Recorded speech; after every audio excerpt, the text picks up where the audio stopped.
ఇది ఎయిర్పోర్టా లేకపోతే ఏదైనా సంత మార్కెటా అన్నట్టుగా ఎయిర్పోర్ట్ ఎలా ఉందో ఒక్కసారి ఈ దృశ్యాలను బట్టి చూస్తే మీకు అర్థమవుతోంది.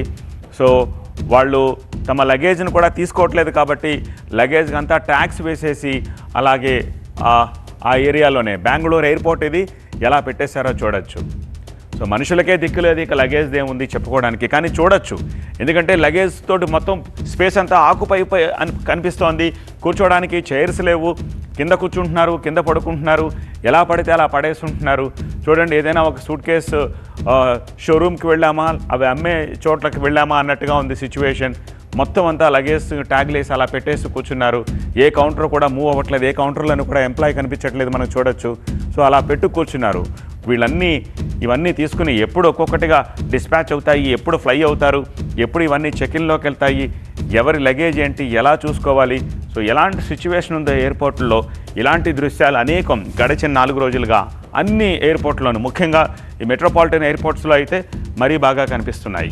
సో మరొక విజువల్ చూడొచ్చు మీరు. చూడండి ఎయిర్పోర్ట్లో ఎలాంటి పరిస్థితి ఉందో.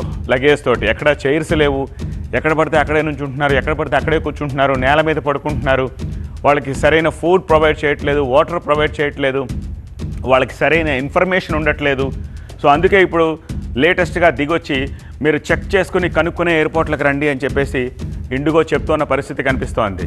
ఓకే, యూజువల్గా ఇలాంటి దృశ్యాలు మీరు ఎప్పుడు చూస్తూ ఉంటారు? ఏ పండగకో పబ్బానికో రైల్వే స్టేషన్లోనో లేకపోతే బస్ స్టాండ్లోనో చూస్తూ ఉంటారు. అది కూడా ఎప్పుడూ కాదు, కేవలం బిజీగా ఉన్న టైంలోనే. కానీ ఇప్పుడు నార్మల్ డేస్లో ఎయిర్పోర్ట్లో ఒక బస్ స్టాండు, ఒక రైల్వే స్టేషన్ కంటే బిజీ సిచ్యువేషన్ మనకి కనిపిస్తోంది. జనం ఎలా తిరుగుతున్నారో చూడండి, ఒక దారి తెన్ను లేకుండా. లగేజ్ ఎలా పడేసిందో చూడండి. కూర్చోడానికి వాళ్ళకి సౌకర్యం లేదు, తాగడానికి నీళ్ళు లేవు, ఫుడ్ సప్లై చేయట్లేదు. యూజువల్గా ఇలా డిలే అయినప్పుడు ఎయిర్లైన్స్ సంస్థలే ఫుడ్ సప్లై చేస్తూ ఉండాలి. వాటిలో చేతులు ఎత్తేసారు. సరే, మీరు తిండి పెట్టకపోయినా, నీళ్ళు ఇవ్వకపోయినా పర్లేదు, ఆ టైంకి డిపార్చర్ అయితే చాలు, ఏదో ఒకటి వెళ్ళిపోయి మా బాధ ఏదో మేము పడదాం అనుకుంటే ఫ్లైట్స్ లేవు. ఇవాళ 850 ఫ్లైట్స్లే క్యాన్సిల్ చేశామని గొప్పగా చెప్పుకుంటోంది. ఎందుకంటే నిన్న 1000+ ఫ్లైట్స్ క్యాన్సిల్ అయ్యాయి. సో ఇదంతా మళ్ళీ స్ట్రీమ్ లైన్ అవ్వడానికి ఇంకొక 1-2 వీక్స్ ఈజీగా పడుతుందని చెప్తున్నారు. కాబట్టి ఎయిర్లైన్స్లో ట్రావెల్ చేసేవాళ్ళు గుర్తుంచుకోండి, సిచ్యువేషన్ ఇలా ఉంది ఎయిర్పోర్ట్లో. కాబట్టి మీరు చెక్ చేసుకుని 1-2 సార్లు దాన్ని బట్టి వెళ్ళండి. కేంద్ర ప్రభుత్వం ఇప్పుడు గట్టిగా చర్యలు తీసుకుంటుంది కాబట్టి మీ టికెట్ రీఫండ్ ఎలాగో మీకు వస్తుంది కాబట్టి క్లెయిమ్ చేసుకోవడానికి ప్రాబ్లం లేదు. అలాగే హైదరాబాద్ లాంటి ఎయిర్పోర్ట్లో బెంగళూరు, చెన్నై లాంటి ప్లేసులకు వెళ్ళడానికి బస్సుల్ని, అది కూడా స్లీపర్ బస్సులను రెడీ చేస్తుంచారు. సో ఇక్కడ ఎప్పుడు ఎగురుతామో లేదో తెలియని ఇలాంటి సిచ్యువేషన్ కంటే ఆ తెలంగాణ ప్రభుత్వం ఏర్పాటు చేసిన ఆ బస్సుల్లో గమ్యస్థానాలకు వెళ్ళే ఏర్పాట్లు చేసుకోవచ్చు. మరీ దూరం అయితే ఆలోచించాలి, కానీ చెన్నై, బెంగళూరు, గోవా ఇట్లాంటి పరిస్థితుల్లో by road or by train తీసుకోవడం బెటర్. ఎందుకంటే ఈవెన్ రైల్వే ఇండియన్ రైల్వేస్ కూడా ఆల్రెడీ ఇప్పుడున్న అన్ని ఎక్స్ప్రెస్ ట్రైన్స్కి, వందే భారత్లకు సైతము ఈ రద్దీని దృష్టిలో పెట్టుకుని ఎక్సెస్ కోచ్లను సైతం యాడ్ చేస్తుంది. కాబట్టి ఆ ఫెసిలిటీస్ని సైతం ప్రస్తుతానికి మీరు వాడుకోవచ్చు. సో ఇలాంటి సిచ్యువేషన్ ఉంటే చేతులెత్తేసింది పౌర విమానయాన శాఖ సంగతి అలా ఉంచుదాం. ఇండిగో ఎయిర్లైన్స్ లిటరల్లీ చేతులెత్తేసింది. ఇంతకాలం మోనోపాలీ మాది, మేమే హీరోలం, మేమే ఈ మొత్తం విమానయాన వ్యవస్థను నడిపిస్తున్నాము, మాదే మేజర్ చంకు, మా స్టాక్ ఎలా ఉంది అని చెప్పేసి గొప్పలు పోయిన ఇండిగో కేంద్రం విధించిన రూల్స్ని బేఖాతరు చేస్తూ సడన్గా సిచ్యువేషన్ ఇలా వచ్చేసరికి, ఇలాంటి పరిస్థితులు వచ్చేసరికి చేతులెత్తేసింది. సో ఇప్పుడు అందరూ కూడా అనుకుంటున్నారు ఇది ప్యూర్లీ ఇండిగో వైఫల్యం. ఎందుకంటే వేరే ఏ విమానయాన సంస్థల్లోని ఈ సమస్యలు రావట్లేదు. ఎయిర్ ఇండియా ఉంది, అఫ్కోర్స్ ఇండియన్ ఎయిర్లైన్స్ ఉంది, స్పైస్ జెట్ ఉన్నాయి, ఇతరత్ర చిన్న చితగా ఎయిర్లైన్స్లు ఉన్నాయి. వాళ్ళు బాగానే మేనేజ్ చేయగలుగుతున్నారు. అంటే FDTL రూల్స్ని వాళ్ళు ఇంప్లిమెంట్ చేసి దానికి తగ్గట్టుగా ప్రిపేర్ అయ్యారు. వేరాజ్ ఇండిగో ప్రిపేర్ అవ్వలేదు. ఇండిగో ప్రిపేర్ అవ్వకుండా ఇండిగో ప్రయాణికులను ఇబ్బంది పెడుతోంది. నిన్న మొన్న అయితే రేట్లు ఎలా ఉన్నాయో కూడా మనం చూసాం. 70,000, 80,000, 60,000, 50,000.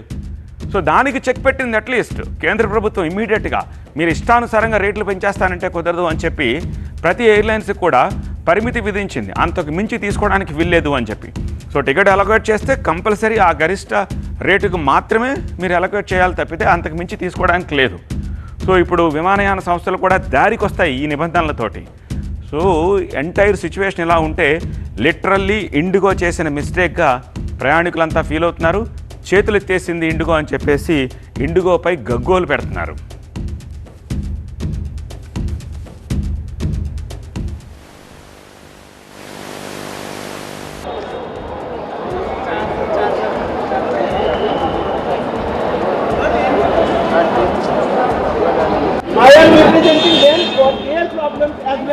Okay? There is everyone. You have to be liable about for your consequences. You need to face your consequences. Excuse me, sir. There is no operation. What are you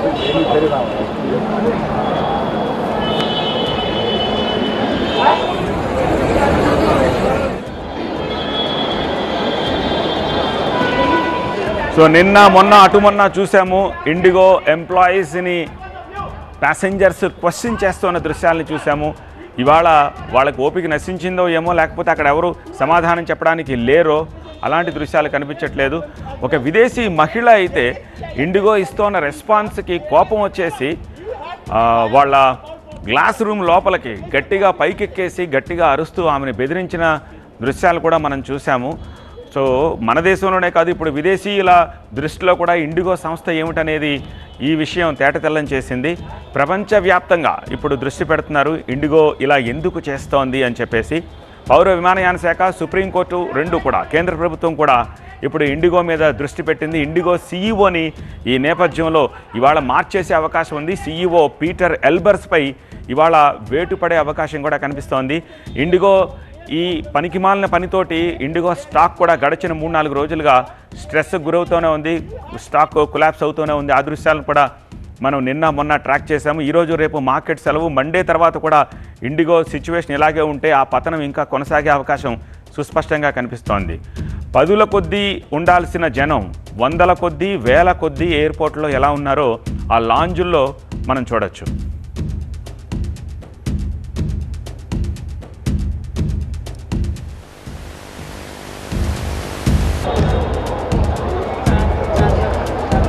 I am representing them for their problems as well. Okay? There is CISF, there is media, there is everyone. You have to be liable about for your consequences. You need to face your consequences. Excuse me, sir. There is no operation. What are you doing?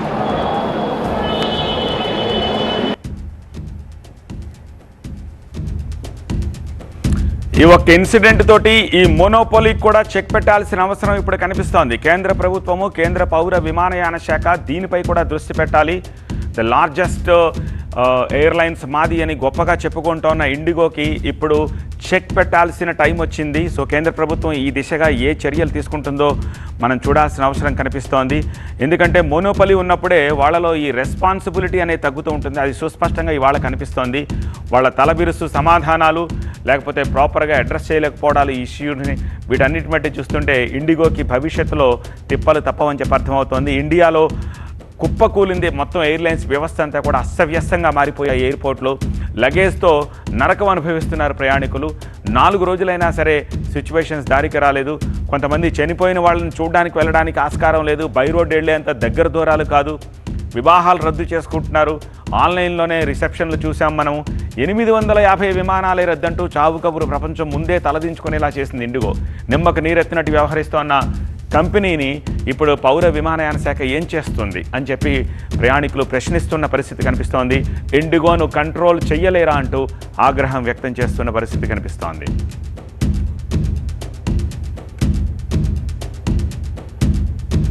For their problems as well. Okay? There is CISF, there is media, there is everyone. You have to be liable about for your consequences. You need to face your consequences. Excuse me, sir. There is no operation. What are you doing?